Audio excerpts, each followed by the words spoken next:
এবার ইব্রাহিমের কান্না মা বাপ ছাড়া আর কেউ শোনে না। গুহার ভেতরে ইব্রাহিম বড় হচ্ছেন, কিন্তু কান্না ইব্রাহিম করেও না।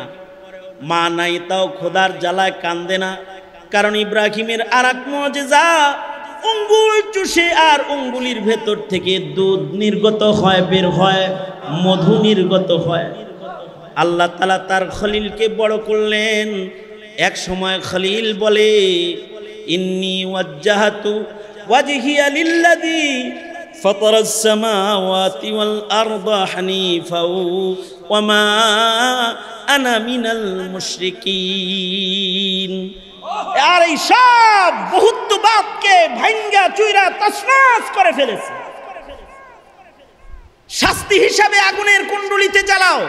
ইব্রাহিম কয় অসুবিধা নাই, এ আগুন যার আমি তার, আর আমার জন্য তিনি আছে। হাসবুনাল্লাহ ওয়া নি'মাল ওয়াকিল, নি'মাল মাওলা ওয়া নি'মান নাসির। আল্লাহ তাআলা ইব্রাহিমকে আগুনেও হেফাজত করলেন, আগুন ফুলবাগান হয়ে গেল। খলিলুল্লাহ জাবিহুল্লাহ নির্বাচন হয়ে গেছে। এবার আল্লাহর নির্দেশ, খলিল এই জায়গায় খনন করো। এখানে আবুল বাশার বাবা আদমের নির্মাণের ইট তালাশ করে পাইবা। আমার নির্দেশে আদম ইট রেখে রেখে একটি ঘর বানায়েছিল, তুমি ওইটা ফিরা বানাও। মাটি খনন করে বাবা খলিলুল্লাহ ঘরের অংশ পেয়ে গেলেন। বাবা আদমের ইটের পরে ইট রেখে খলিলুল্লাহ এবার সন্তানদের জন্য খলিলুল্লাহ ঘর বানাইলেন। ঘরের দেয়ালগুলো উঠালেন আর দোয়া করলেন। বাপ তো সন্তানের কথা বলে না। বাপে কয়, আল্লাহ আমরা যেহেতু আগামীর মুসলিমদের ঘর বানাইতেছি, আমাদের এই ঘর নির্মাণ কেউ কবুল করেন, আমাদের বাপ বেটা কেউ আপনি মুসলিমদের অন্তর্ভুক্ত করেন। ওয়াইদ ইয়ারফাউ ইব্রাহিমুল কওয়াইদা মিনাল বাইতি ওয়া ইসমাঈল রব্বানা তাকাব্বাল মিন্না ইন্নাকা আনতাস সামিউল আলিম। আবার দোয়া করতেছেন, ওয়াজআলনা মুসলিমাইনি লাকা ওয়া মিন যুররিয়াতিনা উম্মাতাম মুসলিমাতাল লাক। আবার দোয়া করতেছেন, রব্বানা বা'আস ফীহিম রাসূলাম মিনহুম ইয়াতলু আলাইহিম আয়াতিক। শেষ নবী যে পাঠাইবেন এটাকেও আমাদের বংশেই পাঠায়েন, ইসমাইলের বংশে পাঠাইবেন। আর মুসলিম মিল্লাতের দলে আমাদের ভিড়ায় দিয়েন। আল্লাহ তাআলা এই সব দোয়া কবুল করে নিলেন। কাবা ঘর নির্মাণ কবুল করলেন। মুসলিম হিসেবে ইব্রাহিমকে গণলেন। ইব্রাহিমকে মুসলিম জাতির পিতার মর্যাদা দান করলেন। মিল্লাতা আবিকুম ইব্রাহিম হুয়া সাম্মাকুমুল মুসলিমিন। আবার ইসমাইলের রক্তে মুসলমানদের শ্রেষ্ঠ পয়গম্বর, শেষ পয়গম্বরকেও পাঠালেন। ইসহাকের রক্তে লক্ষাধিক নবী পাঠালেও ইসমাইলের রক্তে নবী পাঠানো বন্ধ করে কুরাইশি খানদানে শেষ পয়গম্বরকে আল্লাহ তাআলা পাঠালেন। এই যে বাপ হইয়া যে এখানে বাইতুল্লাহ বানাইলেন, ফিলিস্তিনে মসজিদুল আকসা বানাইলেন। দুনো মসজিদ নির্মাতা বাবা ইব্রাহিম। এক মসজিদের ইমাম ইসমাঈল, আর এক মসজিদের ইমাম ইসহাক। যত গুরুস্থান আছে আর জান্নাতি কবরগুলো আছে, সব মাইতরা কবর থেকেও কাবার দিকে ফিরে আসে। কারণ আল্লাহর রাসূল বলেছেন, কবরে যাদের চেহারা কাবায় থাকে তাদের কবর আযাব হয় না, তাদের কবর জান্নাত হয়ে যায়। এক বর্ণনায় আছে, যাদের চেহারা কাবার থেকে ঘুরায় দেয় তাদের কবরে আযাব শুরু হয়ে যায়। নাউযুবিল্লাহ। যাদের চেহারা কাবার থেকে সরে যায় তাদের কবরে আযাব শুরু হয়ে যায়। এই ঘরটা বানালেন বাবা আদম সর্বপ্রথম। এটা নিজের জন্য, নিজের বসবাসের জন্য না, নিজের সন্তানদের সবার জন্য বানাইছে। পৃথিবীর প্রান্তে প্রান্তে যেখানে যে আদম সন্তান জন্মাইবে তার চিন্তাও বাপ হইয়া করছে, এ কারণেই বাবা। কিন্তু অপদার্থ হলো ওই বাবারা যারা নিজের চিন্তা করে কিন্তু সন্তান কোন মুখী থাকবে এই চিন্তা করে না। সন্তান কি পশ্চিমামুখী থাকবে? সন্তান কি ইহুদি কালচার মুখী থাকবে, নাসারা কালচার মুখী থাকবে? সন্তান কি নাস্তিক মুরতাদ মুখী হয়ে গেল, নাকি আল্লাহ মুখী রইল, নাকি আল্লাহ মুখী হইলে চিন্তাই করে না? এটা বাবা না, এটা বাবা নামের কলঙ্ক, এটা বাবা না। বড়দের কথা বলা, বড়দের মজলিসে বসা, বড়দের আলোচনা করা, এটা পছন্দ করার মতো মুমিনের সংখ্যা এখন কম। কিন্তু আল্লাহ পাকের পছন্দ হলো বড়দের মজলিসে বসবে, আল্লাহ পাকের পছন্দ হইল বড়দের আলোচনা করবে, এটা আল্লাহ তাআলা পছন্দ করেন। এবং আল্লাহ পাকের পছন্দ হইল বড়রা যে পথে চলে পুরস্কার পেয়েছে সে পথে চলে ছোটরা পুরস্কৃত হবে, পুরস্কার নিবে। এই কারণেই সূরা ফাতিহার ভেতরে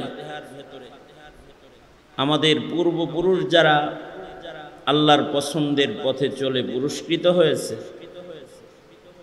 তাদের পথে আমরা যেন চলার যোগ্য হই, তাদের যেন আমরা মানার যোগ্য হই, এবং তাদের পথে চলে চলে যেন আমরাও আল্লাহকে খুশি করতে পারি।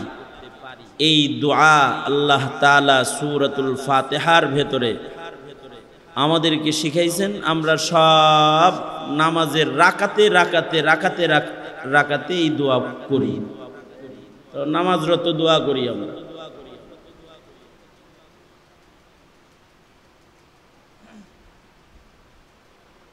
এটা আল্লাহ পাকের পছন্দের, সবচেয়ে পছন্দের দোয়ার ভেতরে একটা দোয়া,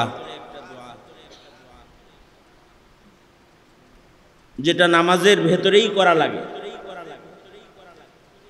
কারণ সূরাতুল ফাতিহা ব্যতিরেকে নামাজ হয় না। লা সলাতা ইল্লা বিফাতিহাতিল কিতাব। হার রাকাতে রাকাতে ইমাম সাহেব মুসল্লি সূরাতুল ফাতিহা পড়ে। এই ছেলে, এই কথা বলিস কেন তোরা? কানটা ধরে উঠায় দেবো এখান থেকে।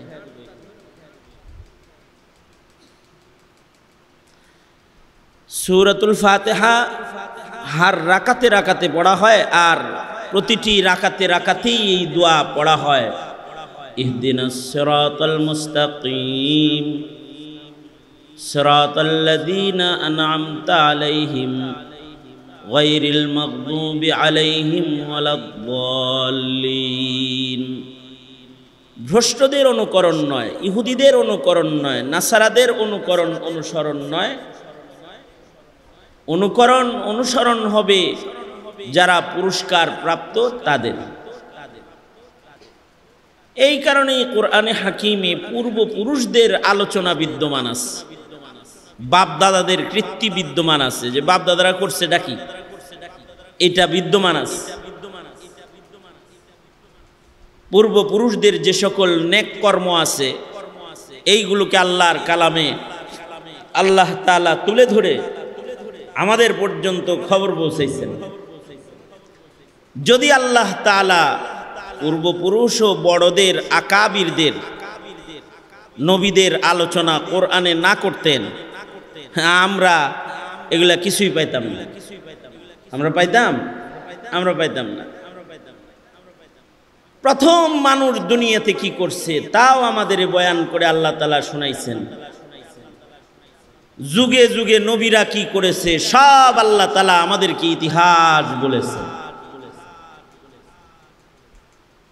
এ কারণে বাপদাদাদের কথা আলোচনা করতে হয়, বড়দের কথা আলোচনা করতে হয়, বড়দের কথা শুনতেও হয়, বড়দের মজলিসে বসেও থাকতে হয়।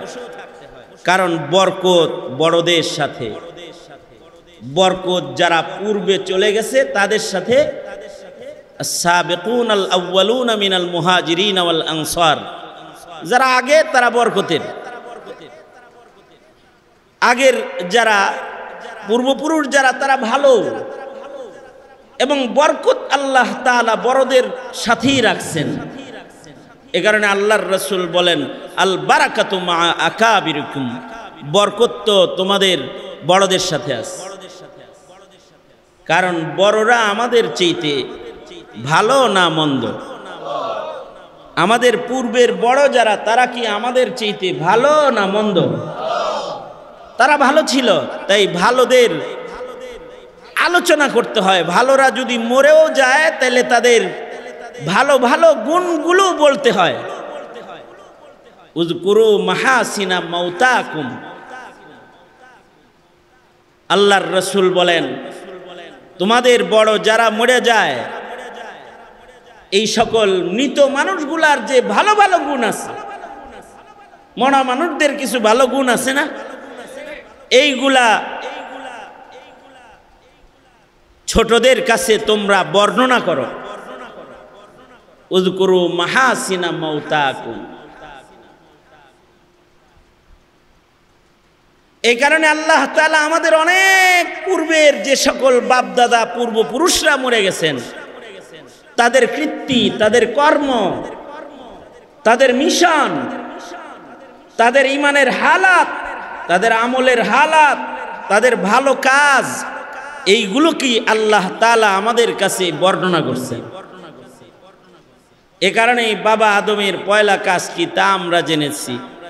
এ কারণেই আমাদের আরো বাপ যারা ছিল তারা কি কি করেছে, তাদের কি আচরণ হয়েছে তাদের সাথে, এবং তাদের সাথে আল্লাহ পাকের কি কি মদদ শামিলে হাল রয়েছে, সব আমরা আল্লাহ পাক আমাদের সবাইকে জানাইছেন।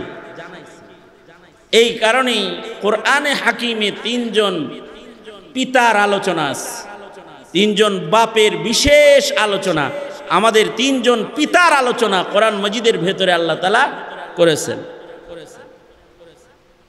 তিনজন পিতার ভেতরে এক নম্বর পিতা হলেন পৃথিবীর পয়লা মানুষ, আবুল বাশার, সব মানুষের বাপ, হযরত আদম আলাইহিস সালাতু ওয়াস সালাম। কোরআনে হাকিমে আল্লাহ তাআলা বাবা আদম রে কয়াত লম্বা বানাইছিলেন তাও বলে দিছেন।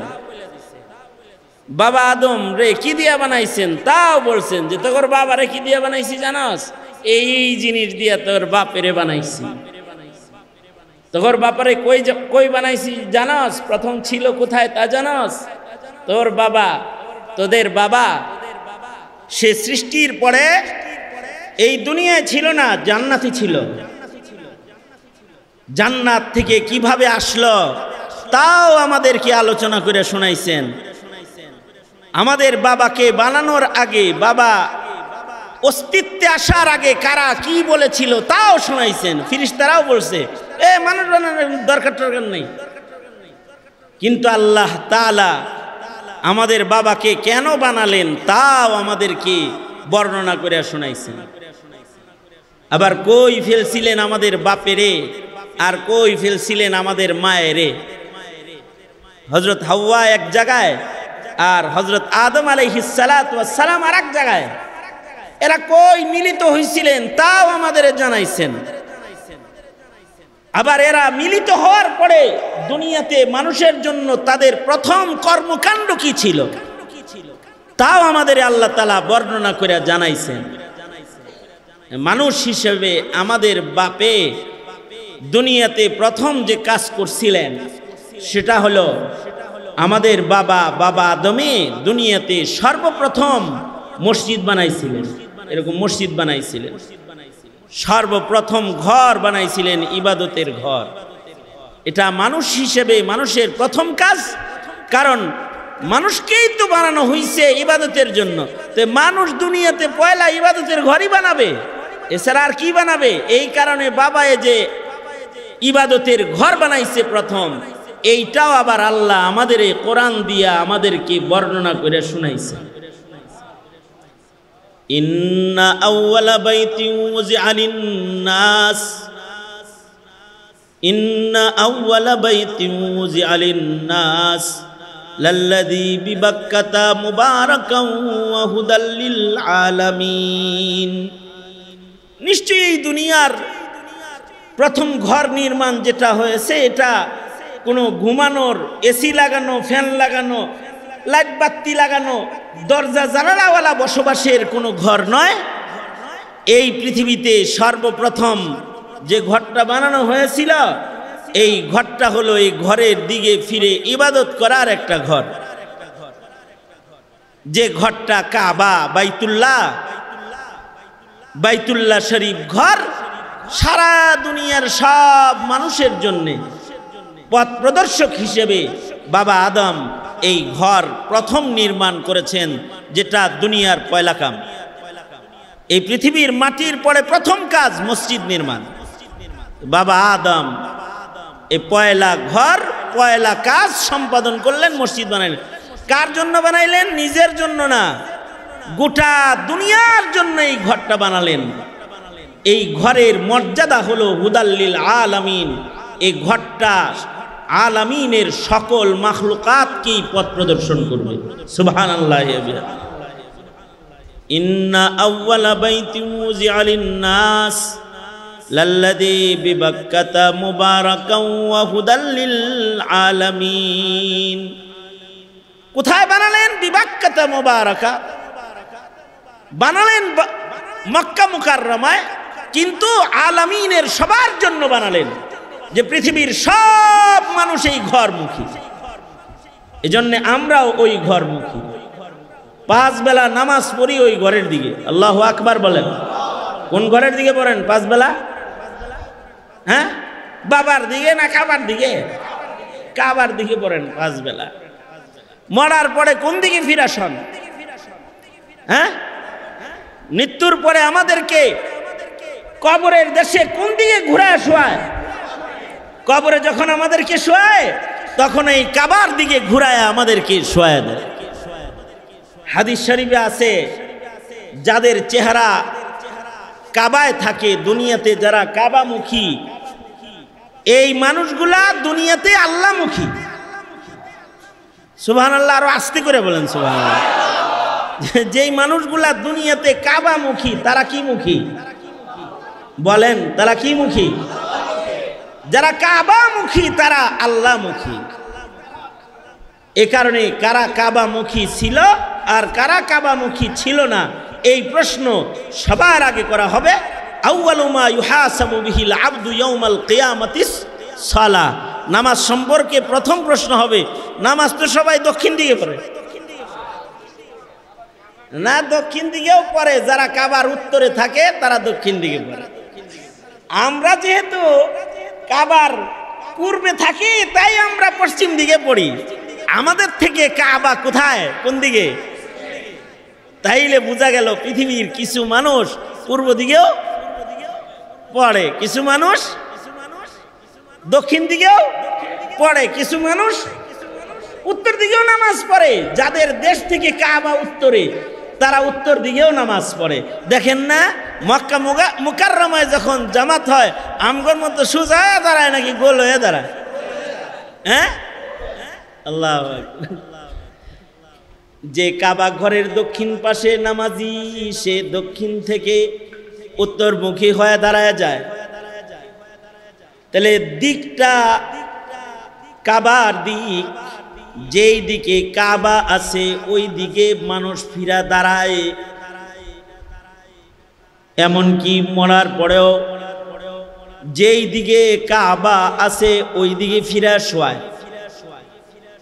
তার মানে হলো, ছবিতে ভিডিওতে যেভাবে দেখেন নামাজে দাঁড়ায়, কবরের ভিডিও যদি আমরা দেখতাম তাহলে দেখতাম সব গুরুস্থান থেকেও এই কাবার দিকে আছে। যত গুরুস্থান আছে আর জান্নাতি কবরগুলো আছে, সব মাইতরা কবর থেকেও কাবার দিকে ফিরে আসে। কারণ আল্লাহর রাসূল বলেছেন, কবরে যাদের চেহারা কাবায় থাকে তাদের কবর আযাব হয় না, তাদের কবর জান্নাত হয়ে যায়। এক বর্ণনায় আছে, যাদের চেহারা কাবার থেকে ঘুরায় দেয় তাদের কবরে আযাব শুরু হয়ে যায়। নাউযুবিল্লাহ। যাদের চেহারা কাবার থেকে সরে যায় তাদের কবরে আযাব শুরু হয়ে যায়। এই ঘরটা বানালেন বাবা আদম সর্বপ্রথম। এটা নিজের জন্য, নিজের বসবাসের জন্য না, নিজের সন্তানদের সবার জন্য বানাইছে। পৃথিবীর প্রান্তে প্রান্তে যেখানে যে আদম সন্তান জন্মাইবে তার চিন্তাও বাপ হইয়া করছে, এ কারণেই বাবা। কিন্তু অপদার্থ হলো ওই বাবারা যারা নিজের চিন্তা করে কিন্তু সন্তান কোন মুখী থাকবে এই চিন্তা করে না। সন্তান কি পশ্চিমা মুখী থাকবে? সন্তান কি ইহুদি কালচার মুখী থাকবে, নাসারা কালচার মুখী থাকবে? সন্তান কি নাস্তিক মুরতাদ মুখী হয়ে গেল, নাকি আল্লাহ মুখী রইল, নাকি আল্লাহ মুখী হইলে চিন্তাই করে না? এটা বাবা না, এটা বাবা নামের কলঙ্ক, এটা বাবা না। কিন্তু আমাদের বাবা আদম, যিনি পয়লা মানুষ, তিনি সন্তানের এই চিন্তা করছে আগে। মোবারকবাদ জানাই, ধন্যবাদ জানাই আপনাদেরকে যারা এই জাতির মহা সংকটে সন্তানের চিন্তাকারী। আপনারা এই সন্তানের সঠিক চিন্তা তাইলে কোনটা? সন্তানের সঠিক চিন্তা হলো আমার সন্তানটা কি স্রষ্টামুখী না সৃষ্টিমুখী। এই চিন্তা যার ভেতরে আছে এটা হলো বাপ হিসাবে আসল চিন্তা। এই কারণে হলো বাবা। আর যে বাবার ভেতরে এই চিন্তাটা নাই, এই বাবাটা সন্তানের জন্য বাবা না, এই বাবাটা হলো সন্তানকে দোজখে ফেলানোর থাবা। এটা বাবা না, এটা থাবা। এ থাবা দিয়া নিজের সন্তানকে দোজখের আগুনে ফেলতে চায়। হ্যাঁ, এখনকার পিতারা সন্তানদের বসবাসের চিন্তা করে যে আমার পরে সন্তানটা 3 তলায় থাকবো না নিচ তলায় থাকবো, নাকি গাছতলায় থাকবো, এই চিন্তা খুব করে, ঠিক না? এ কারণে বিল্ডিং করে, সন্তানের জন্য বিল্ডিং করে বরাদ্দ করে। এই বড় ছেলে থাকবি এই তালায়, ছোট ছেলে থাকবি এই তালায়, মাঝা ছেলে এই তালায়, বেটে বেটে লিখে দিয়ে যায়। আমার মেয়েটা থাকবো এই তালায়, মেয়ে এইটা দিব, পোলা এইটা নিব, এই পেরেশানিতে থাকে। হ্যাঁ ভালো, সন্তানদের থাকার চিন্তা তো করবেনই, সন্তানদের থাকার চিন্তা করবেন। কিন্তু সন্তান যে থাকবে, থাকিয়া সন্তানটা কি মদপান করবে, জেনা ব্যভিচার করবে, সম্পদ বিক্রি করে গিয়ে নারীবাজি করবে, দামি দামি মদ কিনা খাবে, নাকি সন্তানটা আপনার রেখে যাওয়া সম্পদ ভোগ করে রবের গোলামি করবে? ওই চিন্তা করা দরকার হলো আগে, এই চিন্তাটা করা দরকার। কিন্তু এই চিন্তাটা যে বাপের ভেতরে নাই, এইটা বাপ নামের কলঙ্ক। কিন্তু বাবা আদম এই চিন্তা করেছেন। বাবা আদম নিজের সন্তানদের থাকার ঘরের চিন্তা করেন নাই। বাবা আদম নিজের সন্তানদের ইবাদতের ঘরের চিন্তা করছেন। বাবা আদমের যত সন্তান পৃথিবীতে আসবে তারা কি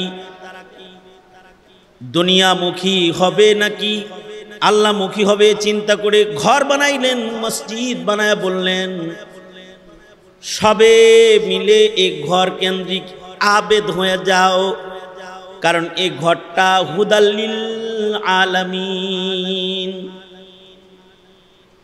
আল্লাহ তাআলা রব্বুল আলামিন মুহাম্মাদুর রাসূলুল্লাহ সাল্লাল্লাহু আলাইহি ওয়াসাল্লাম রাহমাতুল লিল আলামিন, আর কাবা বাইতুল্লাহ হলো হুদাল্লিল আলামিন।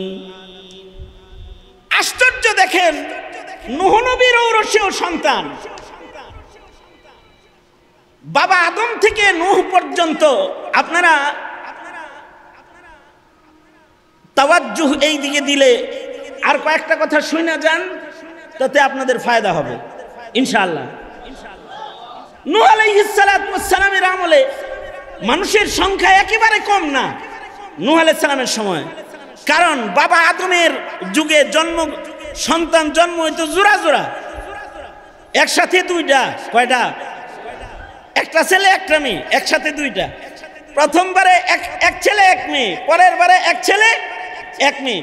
বিয়ার বিধান ছিল হলো আগের ছেলে পরের মেয়ে, পরে জন্মগ্রহণ করা মেয়ে আর আগে জন্মগ্রহণ করা ছেলে, আর আগে জন্মগ্রহণ করা ছেলে আর পরে জন্মগ্রহণ করা মেয়ে, দুইটা দুইটা ডবল ডবল জন্ম।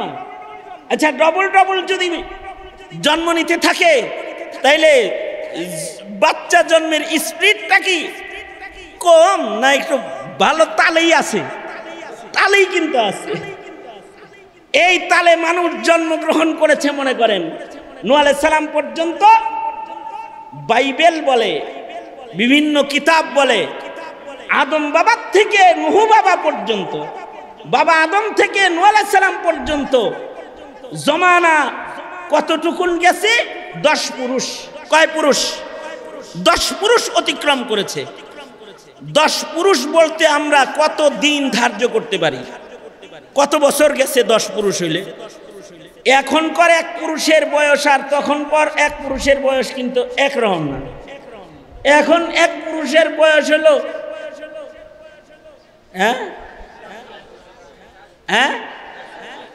60-70, হ্যাঁ এক পুরুষ। আর আগের এক পুরুষের বয়স হলো 1000। যেমন নূহ আলাইহিস সালাতু ওয়াস সালাম গড় ধরে নিয়ে 1000। নূহ আলাইহিস সালাতু ওয়াস সালামের বয়স শুধু দাওয়াতি বয়স হলো 950 বছর। খালি দাওয়াত দিচ্ছে 950 বছর। 950 বছর নবুয়তের দায়িত্বই পালন করেছেন। 950 বছর। তাহলে এরকম যদি 1000 বছর করে এক এক পুরুষ হয় তাহলে 10 পুরুষে কয় হাজার বছর হয়? হ্যাঁ অঙ্ক শিখাইতে হবে বাবা।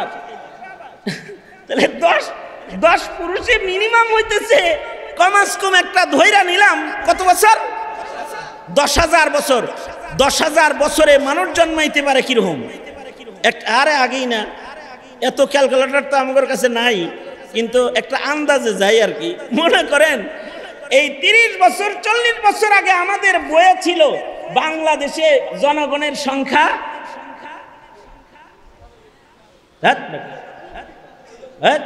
মগা গ্রুপ অফ ইন্ডাস্ট্রিজ লিমিটেড 7 কোটি 8 কোটি 9 কোটি 40 বছর আগে, তাই না? স্বাধীনতার বক্তব্য যখন দেয় তখন কয় কোটি বাঙালির কথা কয়? 7 কোটি বাঙালির কথা কয় মাত্র। তাহলে স্বাধীনতার সময় যদি 7 কোটি বাঙালির বক্তব্য দেয়, এখন দেয় কয় কোটি বাঙালির বক্তব্য? হ্যাঁ 18 কোটি মাইনা নিলাম, ধরে নিলাম যে 18 কোটি। 18 কোটির থেকে 7 মাইনাস দেন, বাড়ছে কত কোটি? এটা কি জন্ম নিয়ম আর সিজার আর যত ধরনের বড়ি আছে এই সব কিছুর ভিড়ে, যত ইনজেকশন, কাঠি, শরীরে নাকি কাঠিও বসায়, কাঠি, ইনজেকশন, বড়ি, ফাড়ি যা আছে সব দিকবাজি দিয়ে আইছে 11 কোটি। এই সব দিকবাজি দিয়ে আইছে 11 কোটি।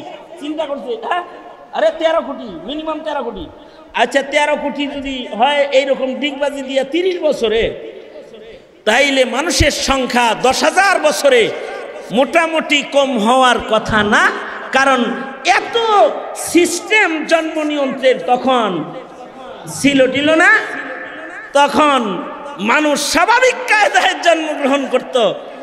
এই পরিমাণ মানুষ পৃথিবীতে হয়েছে যে তাদের শিরিক, তাদের অন্যায় কর্মকাণ্ড দেখে দ্বিতীয় বাবা নূহ, যাকে কোরআন বলে নূহ, এটা তোমাদের দ্বিতীয় বাপ, এ হলো দ্বিতীয় আদমের মতন। অর্থাৎ নূহ নবী বিরক্ত হয়ে 950 বছর পরে বলে কি, আয় আল্লাহ এই নাফরমান সন্তান একটাও আমার লাগবো না, এগুলো সব তছনছ করে লাও।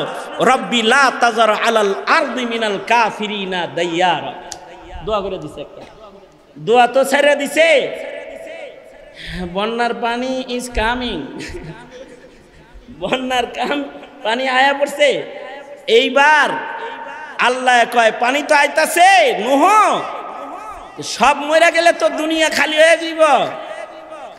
যারা বাবার আদর্শের সৈনিক, আদমের আদর্শের সৈনিক, তোমরা যারা একাত্মবাদের সৈনিক রয়েছ, একটি নৌকা বানাও, তারা নৌকায় উঠে যাও। আল্লাহর নির্দেশে দ্বিতীয় আদম, আমাদের দ্বিতীয় পিতা, মানব জাতির নসলি 2 নম্বর পিতা। 1 নম্বর নসলি পিতা আদম, 2 নম্বর নসলি পিতা নূহ। কারণ নূহ আলাইহিস সালাতু ওয়াস সালামেরই 4 সন্তানের ভেতরে 3 সন্তানের ঔরসের 80 জন মানুষ, 40 জন পুরুষ 40 জন নারী, যারা কালেমাওয়ালা, শুধুই মাত্র তাদেরকে নিয়ে পয়গম্বর নূহ নৌকায় আরোহণ করলেন, আর মহাপ্লাবনে সারা দুনিয়া পানির নিচে চলে গেল। এর ভেতরেও নূহ আলাইহিস সালামের ঔরসের 1 সন্তান, এটা আর পিতার আদর্শে এলো না। সে তাওহীদ ও একাত্মবাদ গ্রহণ করবে না, আল্লাহর বন্যার পানি রেখে ভয় পায় না। সে যায় তৎকালীন সময়ের সর্বোচ্চ উঁচু পাহাড়, এইটার চূড়ায় উঠে পড়ছে, বন্যার পানি যেন তাকে স্পর্শ করতে না পারে, এই কারণে সেই পাহাড়ের চূড়ায় উঠে পড়েছে। বড় বড় শক্তিশালী কদমে হেঁটে হেঁটে যখন পাহাড় চূড়ার দিকে আগায়া যায়, পয়গম্বর সন্তানকে ডেকে বলে, সন্তান যাইস না, বাপের নাই আয়। দেখেন আল্লাহ তাআলা বলতেছেন, এই নূহ, যেটা একাত্মবাদ গ্রহণ করে না, যেটা তোমার রবের বিধান মানে না, ওইটা তোমার সন্তান না।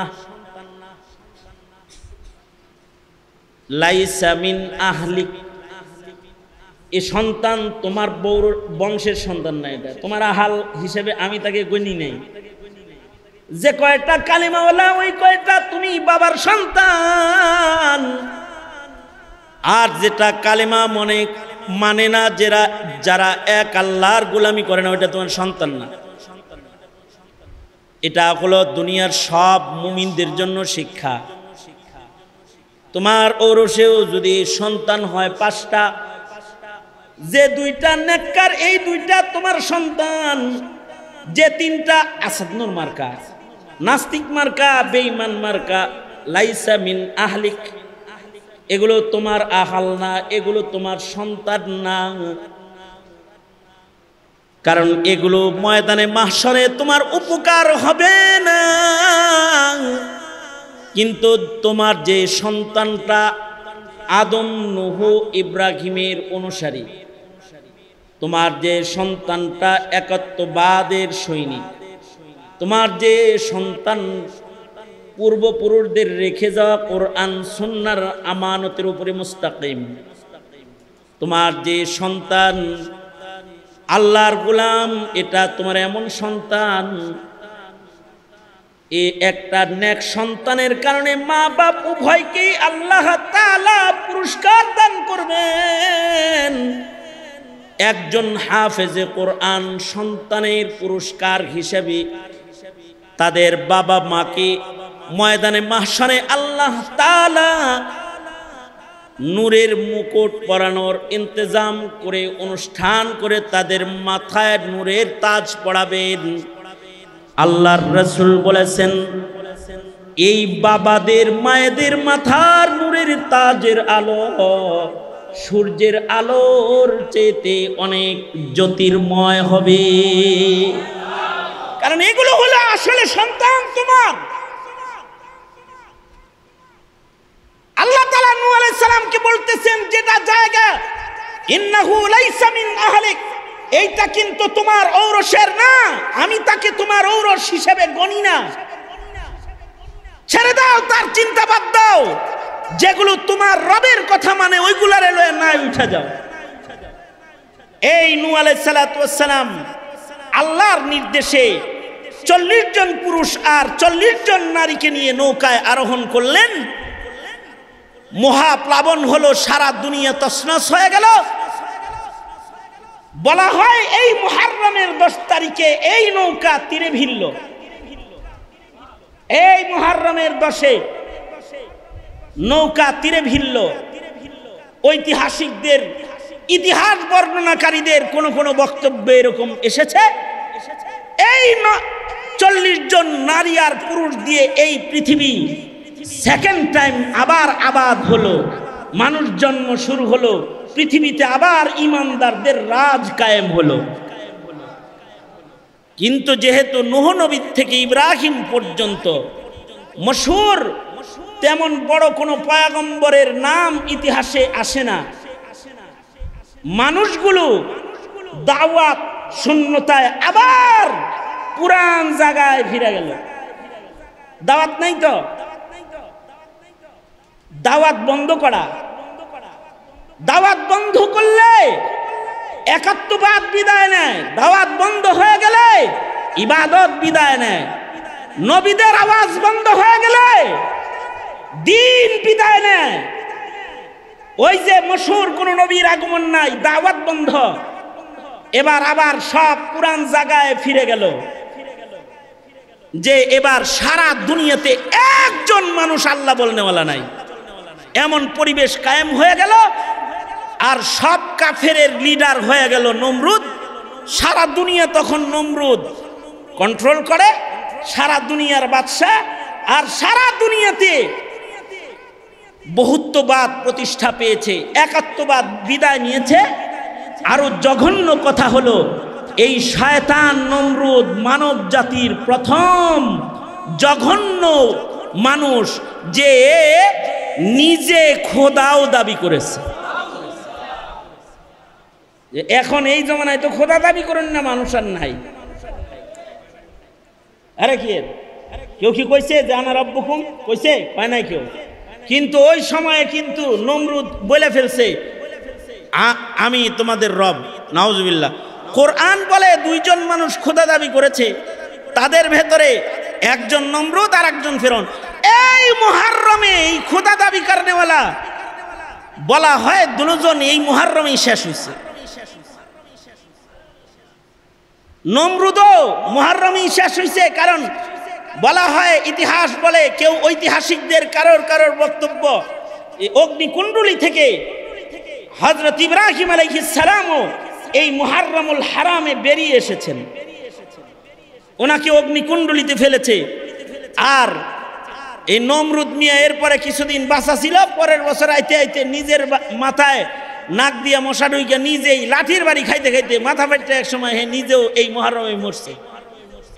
এই পৃথিবী খোদা দাবিদার জালিম থেকে মুহররমে মুক্তি পেয়েছে। ইব্রাহিম আলাইহিস সালাতু ওয়াস সালাম, ইব্রাহিম বাবার কুরবানির মাধ্যমে। ইব্রাহিম আলাইহিস সালাতু ওয়াস সালাম এই পৃথিবীতে যখন আগমন করেছে, ইমানদার বলতে কেউ নাই, আছে জালেমরা। জালেমদের জালিম রাজা হলো নমরুদ। আর তার কাছে গণকরা এসে বলে, এই ইব্রাহিম আইতাছে, কিন্তু তোমার টেংরি টুংরি ভাঙ্গা কিন্তু চারটি বাট্টি গোল বানায় লাইব, খলিলুল্লাহর আগমন ঘটতেছে। ওই সময় এই নমরুদ ঘৃণ্য কিছু জুলুম মানুষের উপরে করেছে। তার ভেতরে একটা হলো স্বামী স্ত্রীদেরকে আলাদা করা। নমরুদ আইন করেছিল কোনো স্বামী স্ত্রী একসাথে থাকতে পারবে না, কারণ বাচ্চা হইলেই যদি ইব্রাহিম আয়া পড়ে। এই জন্য আইন হলো স্বামী থাকবে এক এলাকায়, পুরুষ থাকবে এক এলাকায়, মহিলা থাকবে এক ঘরে, পুরুষ থাকবে আর এক ঘরে। নারী পুরুষ এক ঘরে না, পুরুষ এক ঘরে, মহিলা এক ঘরে। কিরকম জঘন্য আইন করছে চিন্তা করে দেখেন। কিন্তু যাকে এই আইন বাস্তবায়ন মন্ত্রী বানাইছে আজর, আল্লাহ তাআলা হেরেই তার বোর ঘরে চুপি চুপি লয়ে গেছে। আজর তো নিজের বিবির কাছে গোপনে গেছে, আমি তো আইন বাস্তবায়নই করি, আমি নয় একটু আইন বেআইন করলাম আর কি, এই কথা বলে বিবির কাছে গেছে গা। আর ইব্রাহিম আলাইহিস সালাতু ওয়াস সালাম আজরের ঘরে মায়ের পেটে চলে আসছে। এইবার গণকরা জিন্নাতরা খবর দিছে, নমরুদ কামটা কিন্তু শেষ হয়ে গেছে, পাহারা টাহারা যাই লাগাইছো, ইব্রাহিম কিন্তু পেটে আয়া পড়ছে। ইব্রাহিম আগমন করতেছে। নমরুদ দ্বিতীয় আইন করেছে, জাগর পেট উঁচা পাবি সেগুলোর গলা কাটবি। যেই মহিলাদের পেট উঁচা হবে, বাচ্চা পেটে আছে, এটার গলা শেষ। কিন্তু আল্লাহ তাআলা কুদরত জাহির করলেন, ইব্রাহিম মার পেটে বড় হইতেছে, বাট মায়ের পেট উঁচা করে না আল্লাহ তাআলা। দেখা বোঝা যায় না যে পেটে বাচ্চা আছে। এবার যখন ইব্রাহিমের জন্মের টাইম হয়ে গেছে, এইবার বলে কি গণকেরা, জানো 2-4 ভিতরে আয়া পড়তেছে, কিন্তু জন্মাইব টাইম হয়ে গেছে গা। নমরুদ জঘন্য আইন করলো, বাচ্চার কান্নার আওয়াজ পাসনি, ঘরের মোড়ে মোড়ে পুলিশ বসায় রাখ, যদি খালি কোনো ঘরে কান্নার আওয়াজ পাস তাইলে হেডারে যায় আগে জব করবি।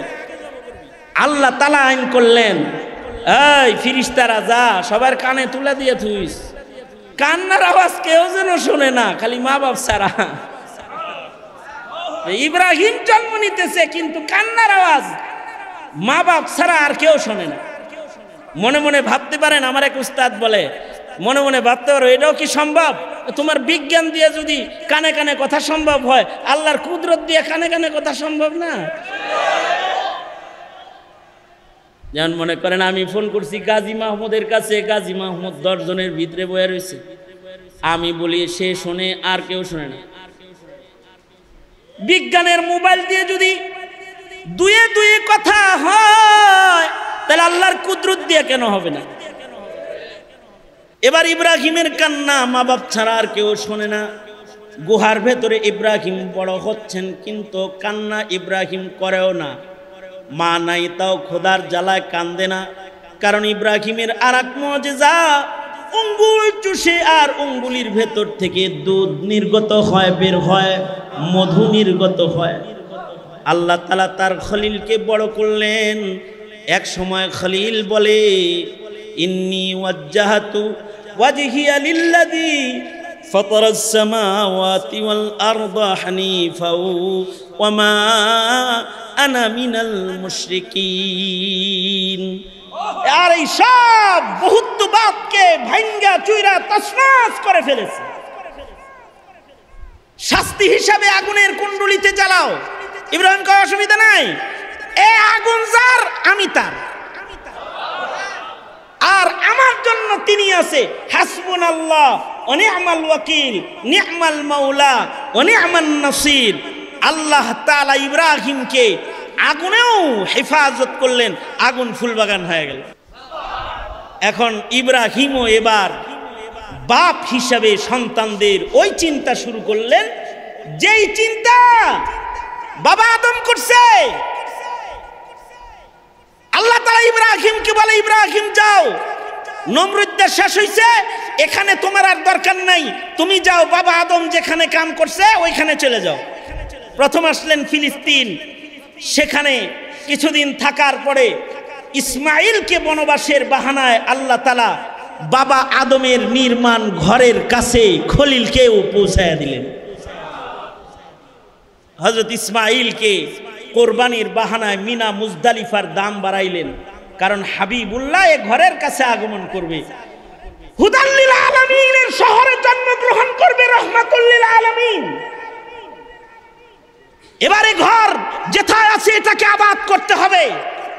পায়ের নিচ দিয়ে জমজম চালু করে, মিনা মুজদালিফার দাম বাড়ায়, পাহাড়ে পাহাড়ে দৌড়ায়, পাহাড়ের দাম বাড়ায়া এবার কয় কুরবানি করো জবিউল্লাহ, ইসমাইল রে জব দাও। আল্লাহ তাআলা প্রেম দেখায়, দেখো ফিরিস্তারা মানুষ কি লেগে বানাইছি, প্রেমটা করে কি আমারে, যে নিজের ছেলের চাইতেও আমারে বেশি ভালোবাসে, স্বামীর চাইতেও হাজেরা আমাকে বেশি ভালোবাসে, পিতার চাইতেও ইসমাইল আমি আল্লাহকে বেশি ভালোবাসে, এর লেগেই বানাইছি, বুঝো না? ফিরিস্তা করে দেখায়। খলিলুল্লাহ জাবিহুল্লাহ নির্বাচন হয়ে গেছে, এবার আল্লাহর নির্দেশ, খলিল এই জায়গায় খনন করো, এখানে আবুল বাশার বাবা আদমের নির্মাণের ইট তালাশ করে পাইবা। আমার নির্দেশে আদম ইট রেখে রেখে একটি ঘর বানায়েছিল, তুমি ওইটা ফিরা বানাও। মাটি খনন করে বাবা খলিলুল্লাহ ঘরের অংশ পেয়ে গেলেন। বাবা আদমের ইটের পরে ইট রেখে খলিলুল্লাহ এবার সন্তানদের জন্য খলিলুল্লাহ ঘর বানাইলেন। ঘরের দেয়ালগুলো উঠালেন আর দোয়া করলেন। বাপ তো সন্তানের কথা বলে না, বাপে কয় আল্লাহ আমরা যেহেতু আগামীর মুসলিমদের ঘর বানাইতেছি, আমাদের এই ঘর নির্মাণকেও কবুল করেন, আমাদের বাপ বেটাকেও আপনি মুসলিমদের অন্তর্ভুক্ত করেন। وَإِذْ يَرْفَعُ إِبْرَاهِيمُ الْقَوَاعِدَ مِنَ الْبَيْتِ وَإِسْمَاعِيلُ رَبَّنَا تَقَبَّلْ مِنَّا إِنَّكَ أَنْتَ السَّمِيعُ الْعَلِيمُ। আবার দোয়া করতেছেন وَجَعَلْنَا مُسْلِمَيْنِ لَكَ وَمِنْ ذُرِّيَّتِنَا أُمَّةً مُسْلِمَةً لَكَ। আবার দোয়া করতেছেন রব্বানা বা'আস ফীহিম রাসূলাম মিনহুম ইয়াতলু আলাইহিম আয়াতিক। শেষ নবী যে পাঠাইবেন এটাকেও আমাদের বংশেই পাঠায়েন, ইসমাইলের বংশে পাঠাইবেন। আর মুসলিম মিল্লাতের দলে আমাদের ভিড়ায়া দিয়েন। আল্লাহ তাআলা এই সব দোয়া কবুল করে নিলেন, কাবা ঘর নির্মাণ কবুল করলেন, মুসলিম হিসেবে ইব্রাহিমকে গণলেন, ইব্রাহিমকে মুসলিম জাতির পিতার মর্যাদা দান করলেন।